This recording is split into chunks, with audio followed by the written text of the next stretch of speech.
السلام علیکم۔ آج استاد کے مقام و مرتبے پر بات ہوگی۔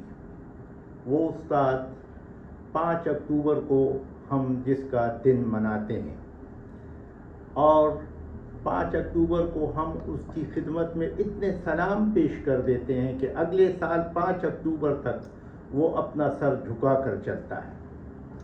ہم استاد کو کتنی عزت، کتنا مقام اور کتنا مرتبہ دیتے ہیں، یہ تو ان کی زندگی سے معلوم ہے، کیونکہ جب انہیں اپنے کسی مطالبے کے لیے سڑک پر نکلنا پڑتا ہے تو ان پر لاٹھیاں برسائی جاتی ہیں، ان کو مارا پیٹا جاتا ہے، ان کو پولیس وین میں بھر کر حوالات پہنچا دیا جاتا ہے۔ دنیا میں کسی جگہ بھی 5 اکتوبر کا دن یعنی استاد کا دن نہیں منایا جاتا۔ میں جاپان کے استاد کا ذکر کروں گا۔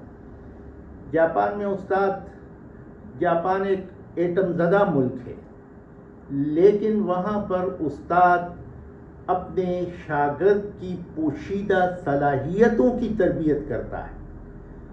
اس کا خیال ہے کہ پرندوں کے بچوں کو اڑان سکھائی نہیں جاتی، یہ ان کی فطرت میں شامل ہے، جب وقت آتا ہے تو وہ خود اڑان بھرتے ہیں۔ ایک دوسری اہم بات کہ جاپان میں تعلیم کا بجٹ دنیا کے تمام ترقی یافتہ ملکوں سے کم ہے، لیکن جاپان میں تعلیم کا معیار دنیا میں سب سے بلند ہے، اور وہاں کے استاد کی تنخواہ، ماہانہ تنخواہ، امریکہ میں بھی استاد سے زیادہ ہے۔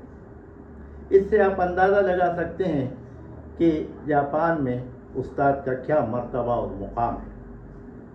جاپان میں جب کوئی بچہ، اگرچہ یہ بہت ہی شاذ و نادر ہی ایسے واقعات پیش آتے ہیں، کوئی بچہ چوری میں پکڑا جائے تو اس کے والدین سے نہیں پوچھا جاتا، اس کے استاد سے پوچھا جاتا ہے کہ تم نے اپنے شاگرد کی تربیت کیوں ایسی کی کہ وہ چوری کرنے پر مجبور ہوا۔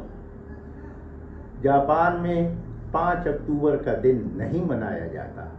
وہاں پر جب بھی کوئی شاگرد استاد کے سامنے آتا ہے تو سر جھکا کر اس کو اپنی خراج عقیدت پیش کرتا ہے۔ اس کے علاوہ ایک دوسری بات، اور وہ یہ کہ جاپان جو ہے وہ تعلیمی لحاظ سے دنیا میں سب سے آگے ہے۔ وہ ایک ایٹم زدہ ملک ہے، اور ہم ایٹم بنانے والے لوگ ہیں، اور ہم نے ایٹم کو سنبھال کر رکھا ہوا ہے، لیکن اس کے باوجود وہ ایٹم زدہ ملک اپنے بچوں کی اتنی بہترین تربیت کرتا ہے کہ آج جاپان دنیا میں صنعت کے لحاظ سے امریکہ کو بھی پیچھے چھوڑ گیا ہے، اور تمام یورپ میں جاپان کے بنائے ہوئے سامان کو استعمال کیا جاتا ہے۔